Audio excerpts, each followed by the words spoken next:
Hi everyone, Stacy Whiter here on behalf of Campus Mortgage with a three-part video series on VA fees, practical examples of allowable and unallowable fees. Now just a quick reminder before we get started, this video is for informational purposes only and should not be considered legal advice or used in place of VA guidelines. Also, this video was issued on July 31st, 2018, and the information contained in this video is subject to change without notice. In this three-part series, we're going to go over three important concepts. First, we're going to talk about what fees can be charged to the veteran. We're going to take a look at the difference between allowable and unallowable fees. And then we're going to take a look at some practical examples. So let's start with what fees can be charged to the veteran.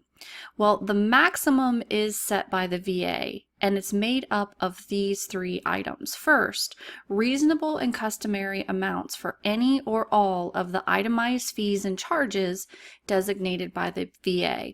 And we're going to take a look at what type of fees fall into the itemized fees and charges category. Plus, up to 1% flat charge by the lender. So, the maximum that can be charged to a veteran are, first, the reasonable and customary amounts for itemized fees and charges, plus up to a 1% lender's flat charge, plus reasonable discount points.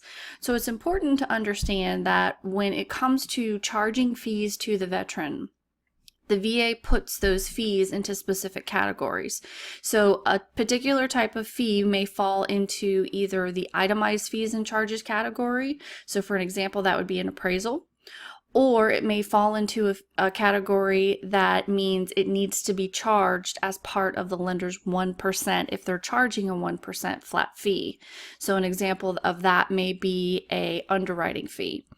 Or they can charge the veteran a reasonable discount point. So let's take a look deeper into these categories. The first category is itemized fees and charges. Now, these are also known as allowable fees. So you'll hear the terms a lot, allowable and unallowable. Well, any fee that is in this category, which is designated by the VA, is considered an allowable fee and can be charged to the veteran without regard to the overall 1% lender flat charge, which we'll talk about in the next video. But let's take a look at the fees. A VA appraisal, a compliance inspection, recording fees and taxes, a credit report. Now it's important when it comes to the credit report, you can only charge the actual amount that was charged by the third party. So if you have a situation where you have to order several supplements, be mindful that you're not charging more than what those actual invoices for the supplements will come back for, because you're capped by the VA at the maximum of the actual charges. Prepaids, taxes, assessments, insurance, things like that are of course all allowable.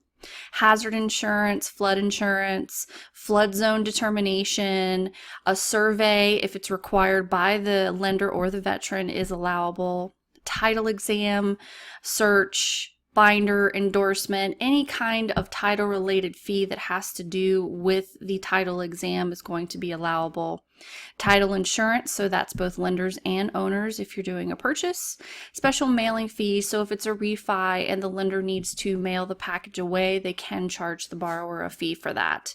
And of course, VA funding fees. So any fees that fall into this category can be charged to the veteran without a concern as far as the maximum, so that 1% maximum, which we'll talk about in the next video.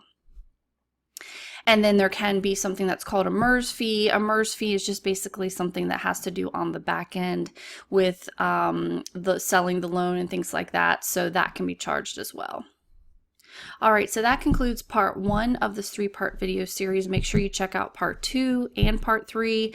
We're going to talk more about unallowable fees, and then we're going to take a look at some examples that I think will help this make more sense. So thanks so much for watching. For more tips and videos, please visit campusmortgage.org to look for their weekly mortgage video tips designed for all mortgage professionals, including underwriters, loan officers, processors, closers, and post-closers. Have a great day. We'll see you soon. Bye-bye.